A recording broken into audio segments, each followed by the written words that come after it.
Hello everybody, today we're going to clean up a pair of Oxfords. At first glance they may not look that special, but the logo on the sole caught my eye.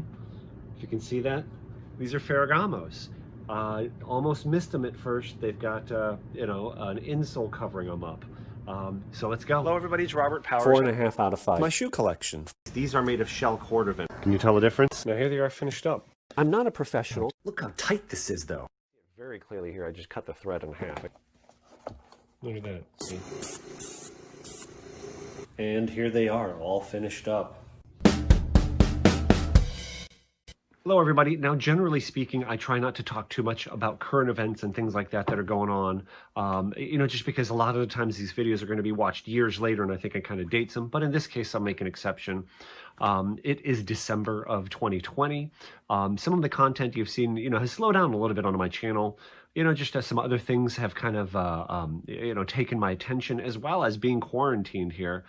There's just a lot less opportunity. I'm not running across shoes. I'm not having friends bring me shoes to repair, not wearing shoes out because I'm not wearing them. A tenth of what I used to wear shoes, and also just not doing as much thrifting just because the opportunity isn't there, versus when I was driving and, commuting around town, between, a couple cities day to day basis, it would give me a lot more opportunity. So, but in this case, what I've picked up. Now, for some of you that just want to skip the information about Ferragamo and get right to the cleanup, you can just go ahead and skip to this point in the video. But for those that want to learn a couple things, Ferragamo is one of those brands. Now, I am not a sartorialist. I'm giving you general broad strokes, not specifics here, okay? Just to kind of get the average person that may know nothing about Ferragamo up to speed. When I think of Ferragamo, as far as shoes go, I think of brands like, Gucci. I think I would put in that kind of category. In other words, probably a brand that I would not really purchase myself anyway, new to wear for myself, but it is one of those names. I would probably also put a Polo or Polo Ralph Lauren, kind of up in that same category. Again, wouldn't pay the price for them because you're paying a little bit more for a name than you are for actual, substance in the product. But that being said, for people that like that, nobody out there is going to know what an Allen Edmonds shoe is, my favorite brand. But a lot of people are going to know what Polo, Ralph Lauren, or Ferragamo or Gucci are. So from that standpoint, the shoe company Ferragamo, here's a little bit off of Wikipedia. This was kind of interesting. After studying shoemaking in Naples for a year, Salvatore Ferragamo opened a small store based in his parents' home. 1914, immigrated to Boston, Massachusetts. Here was kind of an interesting part. Reluctant to accept that shoes could be beautiful but uncomfortable to wear, he studied anatomy at the University of Southern California. I thought that was pretty cool. Study anatomy before going to shoemaking. After spending 13 years in the U.S., he returned to Italy in 1927, studying in Florence.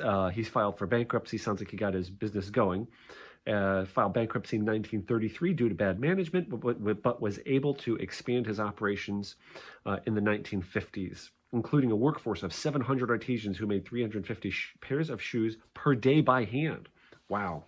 It says here that people like Marilyn Monroe, Eva Peron, don't know who that is, and the Maharani of Cooch Behar wore his shoes. This was interesting. Another interesting point, the platform sandal was designed for American singer and actress Judy Garland. You'll remember her from, A Wizard of Oz. The shoe was a tribute to Garland's signature song Over the Rainbow, performed in Wizard of Oz, 1939 feature film. The shoe was crafted using shaped slabs of cork covered in suede with gold kidskin straps. Kidskin, I think,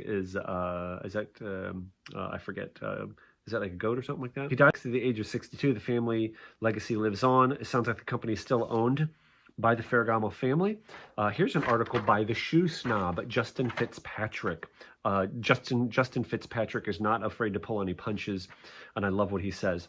Basically what he said, his article here, we often forget that some of the brands that are now considered designer brands started off as one of the greats and actually paved the way for many other brands to adapt to the making and follow suit. Ferragamo is one of those brands. While they make the majority of their money from blank stitched and or glued footwear, the truth is that can still make a very well-made shoe. And that well-made shoe falls under the name of Tramezza, Tramezza, Tramezza line.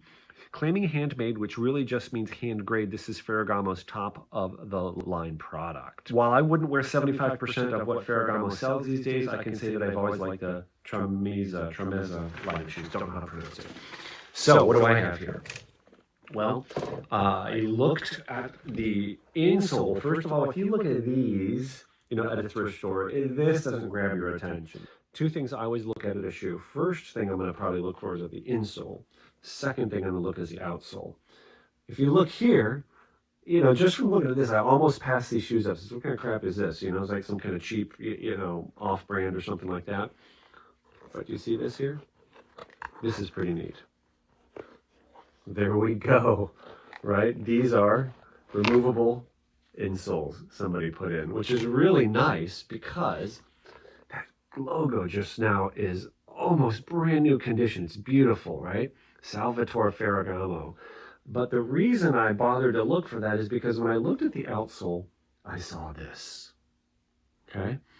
So if you notice there, it says, what this actually says, and you can tell by looking at the other shoe, I don't know how to pronounce these Italian words, so I'm not even going to try. I'm going to just try to get it to focus. Anyway, Lavor, that Originale, I looked that up. That, I guess, means a mid-grade line.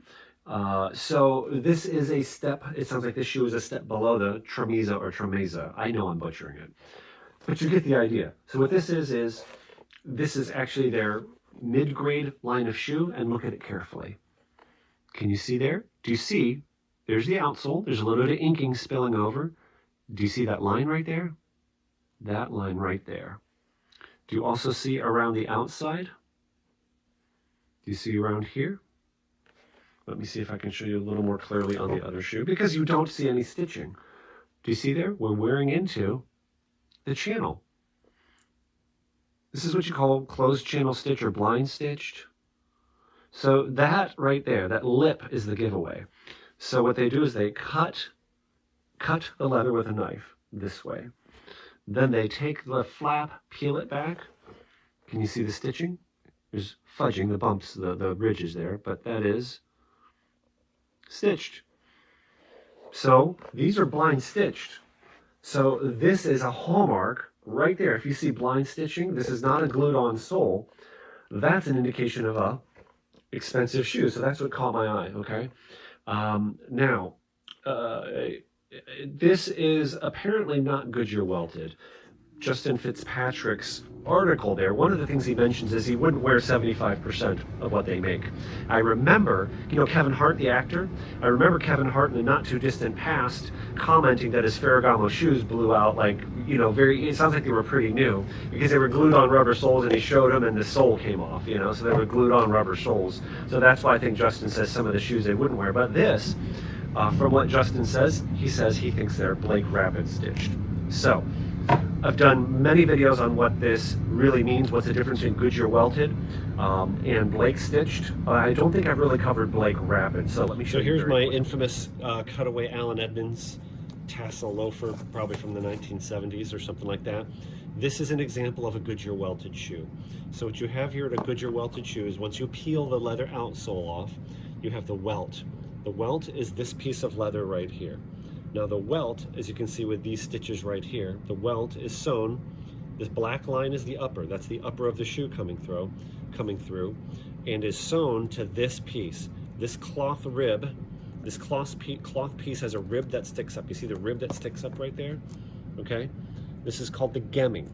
So the gemming is glued to the insole. This right here is the insole. That's what your foot touches. That's the insole. The gemming with this rib is glued onto the insole.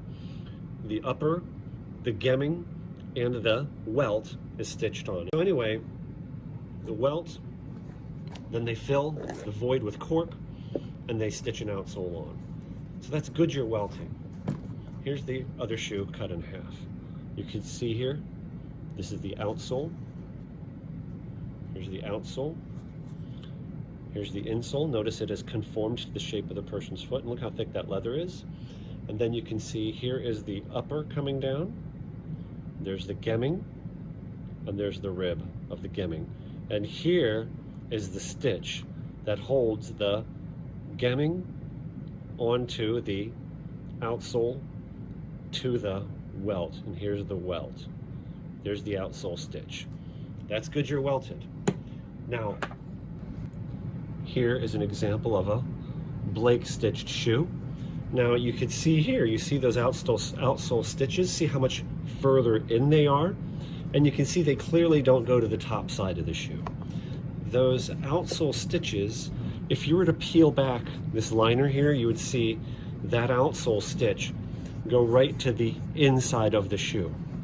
And again, it is closed channel stitched here. Okay, that leather flap would have been peeled back. Okay, so this is Blake stitched. So what do we really have here with the Ferragamos? At first it would seem like 270-degree Goodyear welted, but according to Justin Fitzpatrick's article, it's actually Blake Rapid. So let me explain Blake Rapid. And the reason I believe that's accurate is because I already looked at one of these. If I peel this back, with the Allen Edmonds, this is a functional insole. In other words, I can't peel that back. But with the Ferragamos, this is decorative. Do you see those stitches there? They go all the way around. Those stitches there are what are holding on the midsole. So then what you see here, see it in the light there? That's the midsole. That's the outsole. And you can see the evidence of the stitching. And you can see it on the top side there. So very quickly review. On the left here, you see Goodyear welted. You can see in green the welt. You can see the outsole that's labeled, the insole, and then you see the cork filling in between. You can also clearly see here the gemming. The gemming is gray, and the stitch that holds the gemming to the upper and to the welt. Now on the right, you see the Blake stitch. Once again, the stitch that goes through the outsole goes straight into the insole. Now on the second diagram here, I've replaced the Goodyear welted on the left with Blake Rapid. And you can see the Blake Rapid has a midsole that is basically Blake stitched to the insole, really just almost exactly like the Blake stitched, except now they use that midsole as a welt and then stitch the outsole to this midsole that's being used as a welt. So that's basically how Blake Rapid works. I'm no expert on Blake Rapid, but when I look at this construction, I don't think it's going to be quite as comfortable because I don't think you're going to have quite as much room for padding the cork, the cork filling there. I think the main advantage is it's going to be less expensive, and I think it is more serviceable than the Blake stitched construction. In other words, I think you're going to have an easier time replacing the outsole with a Blake Rapid. That's, again, being a little hesitant here. That's what I see from a design standpoint. I could be wrong on that. So that's Blake Rapid. That's kind of cool. On their own website, the lowest price I have seen is full retail price is $595, although I have seen some models on sale for as low as $295. And so that kind of gives you some idea. I mean, they have models that are $795 up to $1,200 and some odd dollars. Okay, so like I said, these shoes are no joke, as far as cost. But like I said, I think they're overpriced for what you're getting. Right, you're paying for a name is really a lot of what you're paying for. I mean, from what I can see here, it does look like full green leather, but I don't see here, other than the name, any features that would make this a $500 or $600 shoe in my eyes. I mean, I would call it a $275 shoe, in my eyes, right? But like I said, you're paying for that name. So as far as the condition, the soles are in, I would say, good to very good condition. There's some wear on the tips of the toes, not bad at all. The heels, I'd almost debated on putting heels on them, but I don't think they're bad enough. And I'll show you the wear point. You can see they are worn there. And you see this line right here. The heel topless are actually pretty thick. They're leather rubber combo, but I'm kind of a little bit impressed with them. See that line up, getting the light right there. You don't want to wear past that line. So even though they are worn, they've still got plenty of wear left in them. In other words, if they were too worn and about to be worn out, I'd want to replace them. But then you kind of lose some originality, So I'm going to leave them because of that factor. And I'm going to see if I can get all that rating off of them. And in case you're wondering, I paid $10.68 for them, okay, with tax. So the first thing I'm going to do, though, is see if I can finish cleaning off a little bit of that stuff in there. But standard practice, this is just isopropyl alcohol, 50-50 isopropyl alcohol and water. Let's open these suckers up. Okay.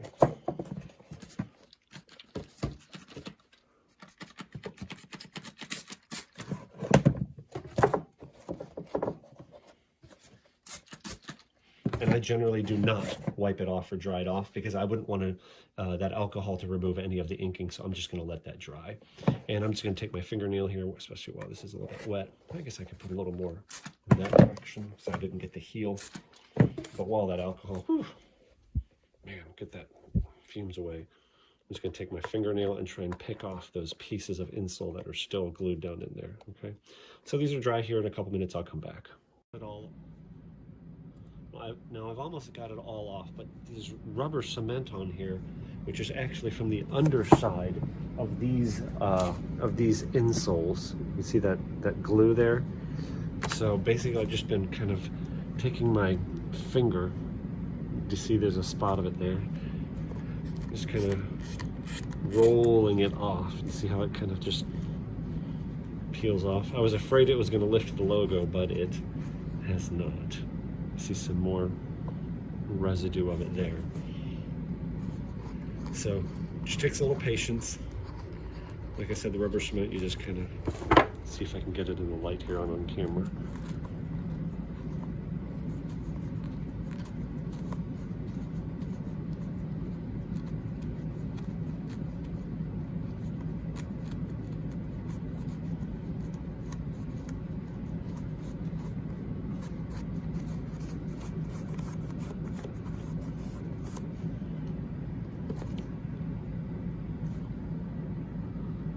Gorgeous. Always amazing to me how much of a difference this makes in the way a shoe looks. I like these shoe trees because they're adjustable.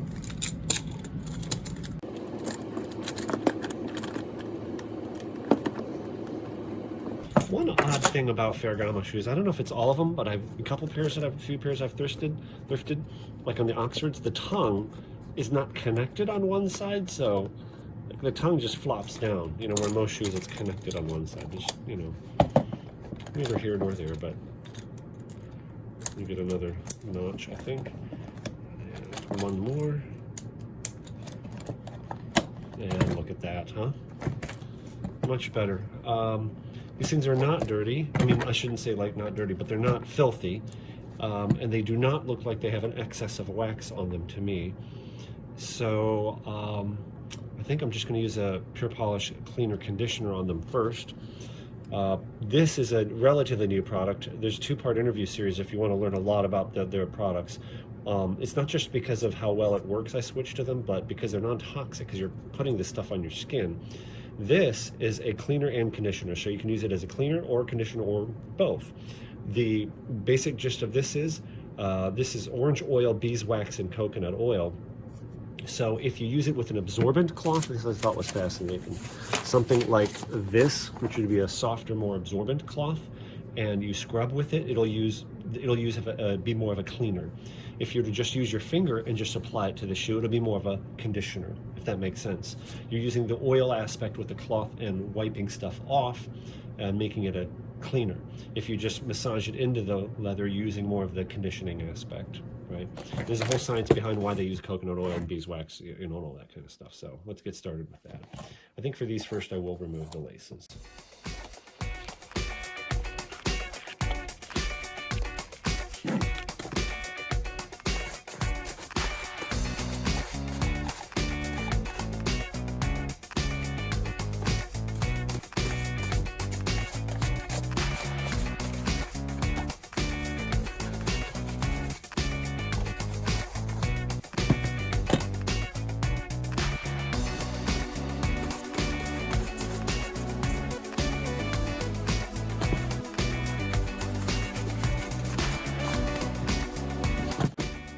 This is a very strong, very pleasant odor of a smell of oranges. It smells just like when you're peeling an orange. And a little bit of a tint of something else. I guess that's a coconut you're smelling, but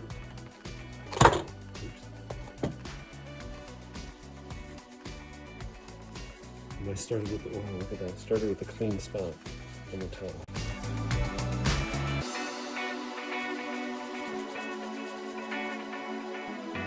So it's pulling off some polish.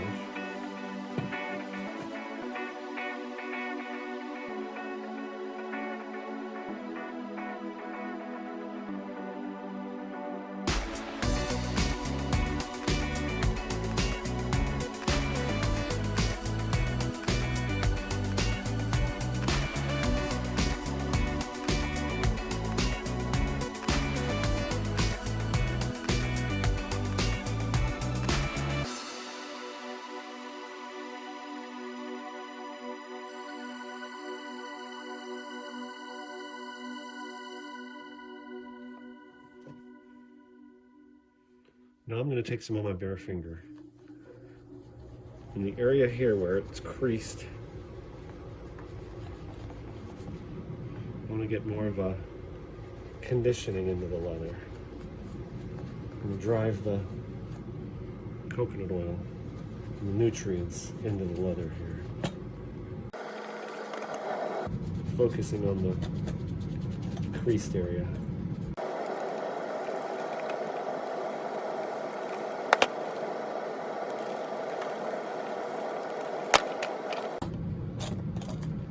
I'm going to see if I can give the shoe tree one more. Might be too much.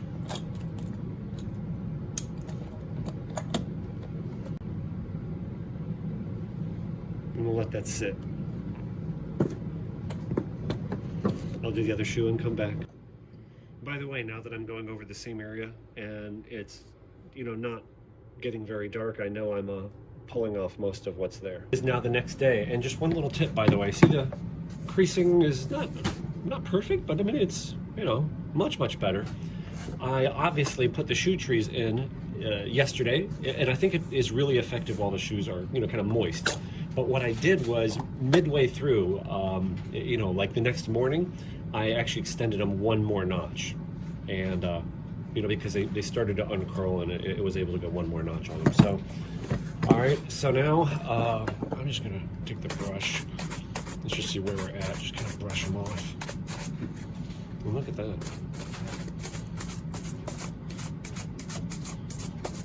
I mean, this is without any polish on it. Well, there's already some polish on them from before because I didn't remove it all, but you get what I'm saying.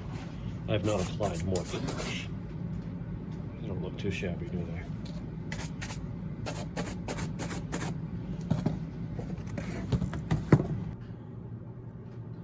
I hate it when they do this. Like they draw in Sharpie on the bottom of a beautiful sole. It's crazy, ridiculous. When they do it with a paint pen, it wipes off very easily. I'm pretty sure this is Sharpie and is not going to come off, but let's try. First thing I'm going to try is Saphir Renovateur. This stuff is horribly stinky, and there's a reason it has those hazards warnings on it. It smells like it's bad for you. But I'm going to take a little bit of this. An old cloth, I'm going to double it up because I don't want it touching my skin. Take a good dab of it. And just scrub. Like I said, I'm going to be really surprised if this even touches it. Smells terrible. And just like I thought, I see a little bit of red. I don't know, maybe it's worse.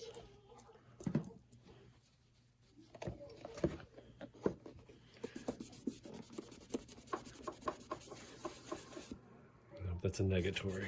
It's not even changing it a bit. Step 2, let's try acetone. I think I got this at Walmart. I think acetone is acetone. I don't think it really matters.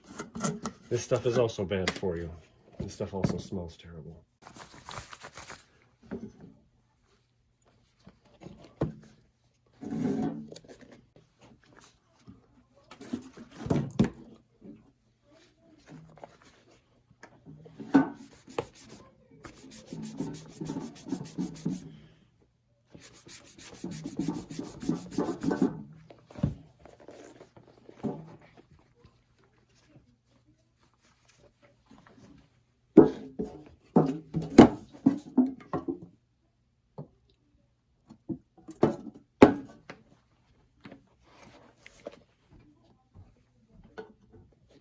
This stuff evaporates very rapidly.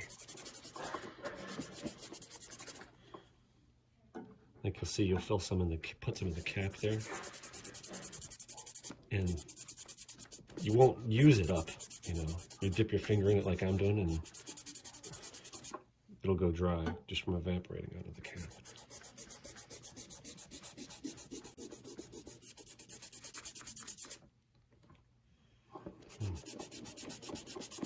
I think we've achieved success.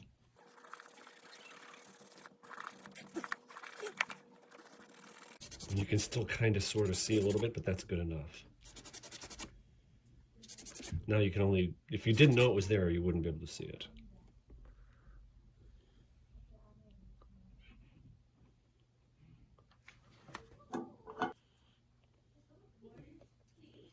Now that it's dried, you can still kind of see it. This is, I think, 600 grit sandpaper. I'm going to see if I can get a little bit more of it off. A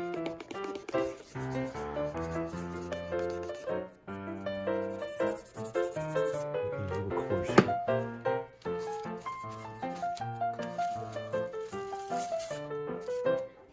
Those are 400 grit.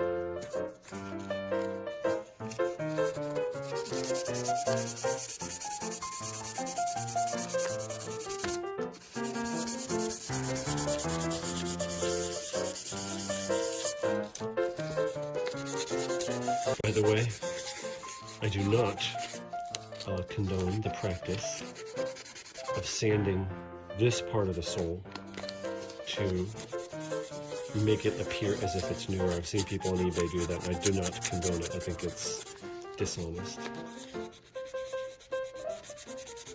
And I will recolor this, but I also do not condone recoloring this area. And I'll improve the looks of it, but I don't want to roll the odometer back, if you understand what I'm saying.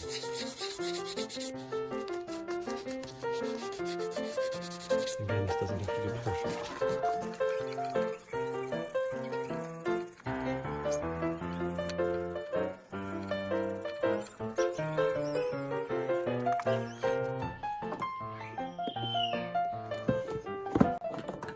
So next I'm going to use this. This is sapphire. This is the light brown. I've got a lot of this sapphire. I've actually switched over to pure polish. I believe it's better. Better for you, for sure, but I'm going to go ahead and use this because I have a ton of it. I want to use it up. Get another polishing cloth.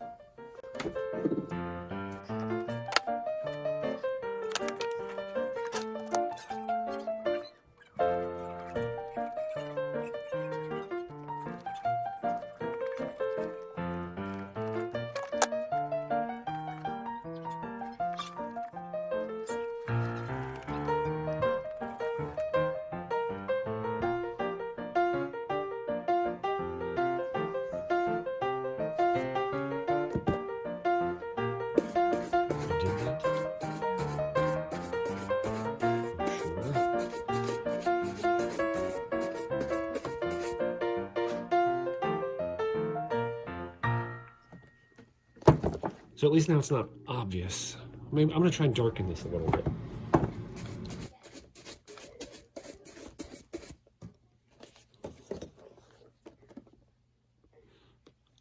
I think that's as good as it's going to get. I think that's acceptable. When you're walking, you're not going to see it. You know, it's just not going to be obvious.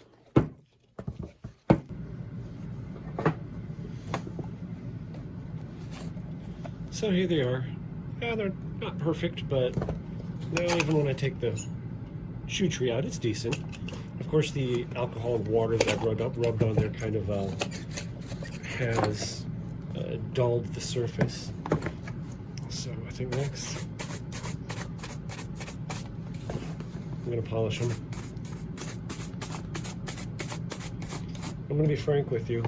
I do like pure polish better. Like I said, I said before, it's what I've basically switched to, but I've got all this sapphire, and I'm more than likely not going to keep these. And like, you know, there's nothing wrong with sapphire, so I've got a ton of this stuff, so I'm just going to go ahead and use it up. Especially, like I said, because they're a pair I'm not going to keep. But I guess it's pretty good when your standards get high enough, and the sapphire is your low-grade polish.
By the way, what I'm doing here is I'm stopping and I'm actually putting polish onto my fingertip and applying it to the shoe. Just some shoes, some leathers, you're going to find when you're doing a mirror shine that it just doesn't coat evenly. I don't know how to describe it, but you're going to see areas where the wax just doesn't seem to want to adhere as quickly or as well to certain areas, and that can be when you get the leather too damp or something like that.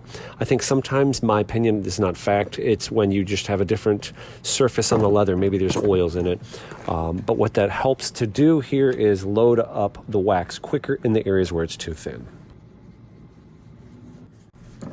Now here is another advanced technique I'm going to use. Sometimes you just have areas where the polish just doesn't seem to want to smooth down.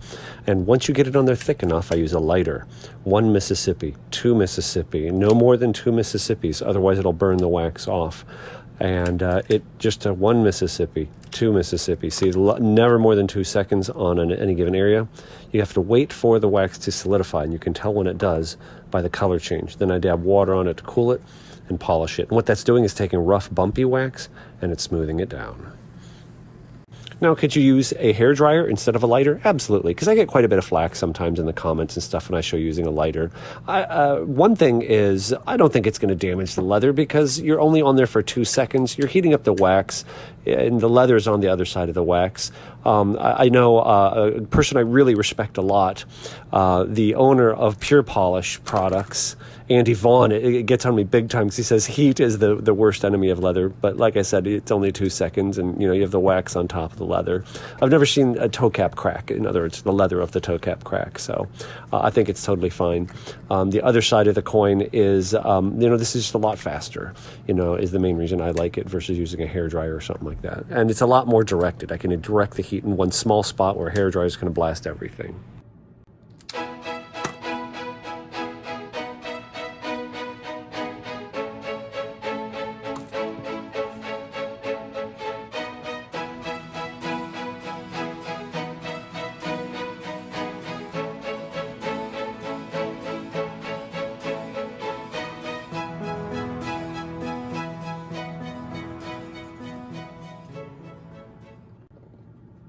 And here they are all finished up.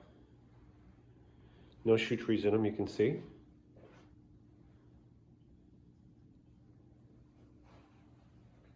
And the left shoe especially has more wrinkling than I'd like it to, but I think we're gonna have to live with that. I don't know, it's a little odd. It's almost like the leather was stretched or something, or I don't know if that's a previous user, but I was pretty happy with the mirror shine. Can you do the watch test on it? I don't think I can get the angle right. You can read your watch in it. I don't think it's to that level. Or the lighting might not be strong enough. Oh, almost. No, anyway.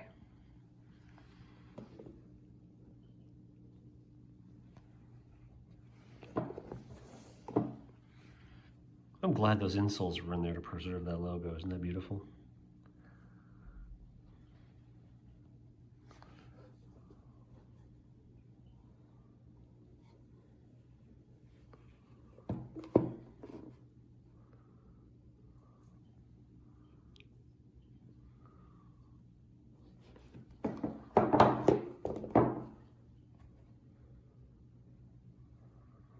Okay, thank you so much for watching. I hope you guys enjoyed it in here, and God bless you guys. Stay safe out there.